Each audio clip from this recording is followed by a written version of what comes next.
So I was doing what everybody does on Friday night, which is I was checking out the fresh translation of Secrets of Heaven, Volume 3, and Swedenborg is making this point, that divine truths run contrary to the way that things seem. And he says, let me give you a few examples to illustrate that, and then proceeds to lay out these 5 mind-blowing, high-quality truths.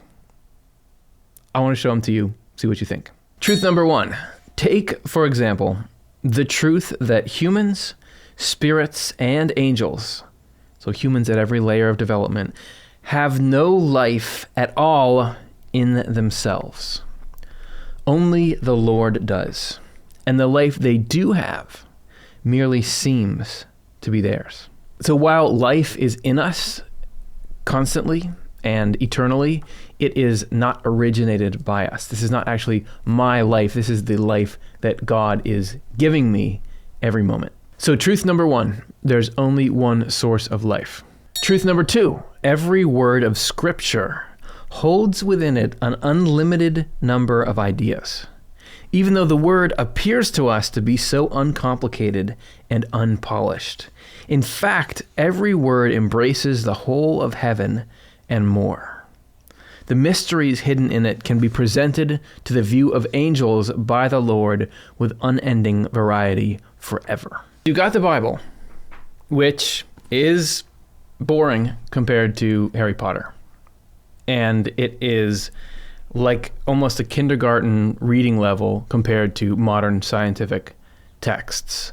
And it's horrifically more violent than, let's say, the writings of Eckhart Tolle or Deepak Chopra. It can seem like, what's the value in this book? But Swedenborg is saying, and Swedenborg being a man who was totally steeped in all the science and art and literature of his time, he's saying that disregard the appearance, because within the words here, there is the entirety of heaven. That divine providence has stored up in this text everything that you could possibly learn as an angel to eternity. So, truth number 2, every word of the Bible holds infinite truth. Truth number 3, none of us receives any reward whatever in the other life for the things we have done well, if we have claimed credit for them, or if we have done them for the sake of wealth, position, or reputation. And none of us receives any punishment whatever for the things we have done badly, if we have done them for a genuinely good motive. It is our purposes that receive attention, and our deeds are viewed in light of them. So truth number 3, our purposes are more important than our actions. Now we get to number 4, and number 4 is my favorite one, and it's also 2 in 1. It's a twofer.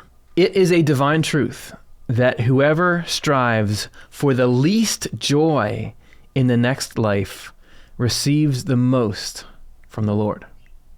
And whoever strives for the most has the least. Heavenly joy, moreover, contains no trace of superiority over another person. The more superiority is present, the more hell is present. And heavenly glory contains not even the slightest hint of worldly glory. So first of all, striving for joy has the opposite of the intended effect. Why would that be? It's because the point of life is not to be happy. The point of life is to be useful. The point of life is to do good things for people, and that brings happiness with it. So if we're trying to arrange our lives in a way, how can I get the most happiness? That doesn't bring heavenly happiness with it. And when we're not thinking about our own happiness, when we're genuinely thinking, how I care about that person, how do I make them happy? How do I do this? How do I make life better for people? That brings this heavenly happiness with it. But the real kicker is that heavenly joy has no trace of a feeling of superiority over other people.